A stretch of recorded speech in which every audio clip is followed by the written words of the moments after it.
What's up, guys, in the works, and I've got some pretty exciting Battlefield 3 stuff to talk about today because EA, being the company that they are, has released news about the Aftermath DLC, which will be coming out in December. And you're like, Aftermath? We haven't even seen that much about Armored Kill, and that comes out at the beginning of September.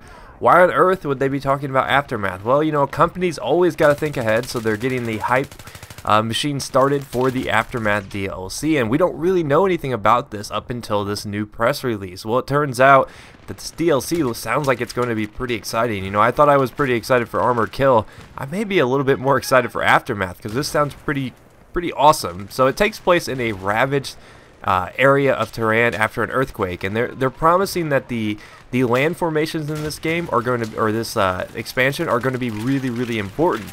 You know, the post I guess you would say aftermath of Tehran, where all these, you know, earthquakes have pushed up buildings and created these fault lines, and it's going to be pretty interesting to see how that plays out.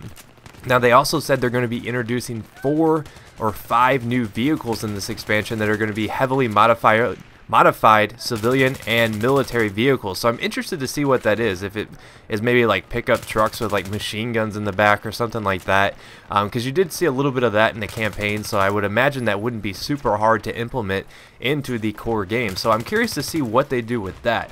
But from what I've read, it sounds really exciting. There's going to be a new game mode. There's going to be new assignments, which you guys all know I'm not a huge fan of assignments. And get out of here, dude. Don't try to sneak up on me. I'm not a huge fan of assignments, but, you know, I know some people out there do like fooling around with the assignments. But let's take a look at the screenshot they released. This looks pretty cool. You can see that he's carrying a sniper rifle there, and I don't know, is that the JNG 90 or is that a completely different sniper rifle? I was a little confused when I was looking at that. I was like, wait, is that... You know, is that something that's currently in the game? So if you guys could clarify for me, I'd really appreciate that, because I don't do, you know, breakdowns and stuff like that. I just tell you how I feel. But from what I've seen, it sounds like a pretty awesome DLC, because it seems like it's going to be a mixture of close combat with being, you know, not so in your face like Close Quarters was. It's going to be more of a giant map Close Quarters, so that if you get engagements, there are going to be long lines of sight, which I think caters more to the Battlefield 3 experience. I think it's going to be a nice mixture of Armored Kill and Close Quarters, so I'm interested to see more information on that as it comes to my attention. But the one thing I didn't notice on this press release is they said there was going to be new weapons, 4 new maps, and more. Which I was thinking about that. I was like, wait, new weapons? I thought we were done with weapons. So maybe it turns out that we will be getting new weapons after all. I mean, that's mostly rumor at this point. I'm guessing that that's not going to be the case. I mean, if I was a betting man, I'd say they probably won't mess around with more weapons, just because they've already said that that's all the weapons we're getting.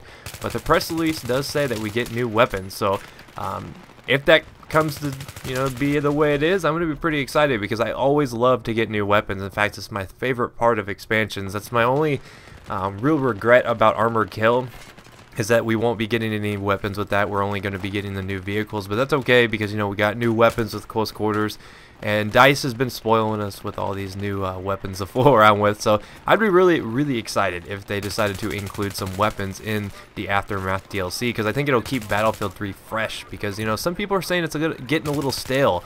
I don't know if I agree. I think there's plenty of variety in this game. It just really comes down to the player, and if you've played, you know, 800 hours, then yeah, maybe you might be getting a little bored with it. So let me know what you guys think. Do you think that this sounds like a cool DLC, because it's going to be mostly urban warfare? You know, it's going to be very dry and dusty maps, I'm assuming, since it's going to be in the desert city of Tehran.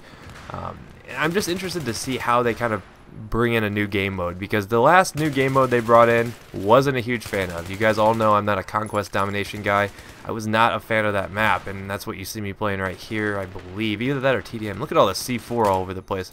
Anyways, I wasn't a huge fan of Conquest Domination. It just wasn't my cup of tea. I just didn't think it played well. And that's kind of what killed Close Quarters for me. It got kind of old and repetitive when I was always playing Conquest Domination. So I'm interested to see if they can introduce a new game type that doesn't suck.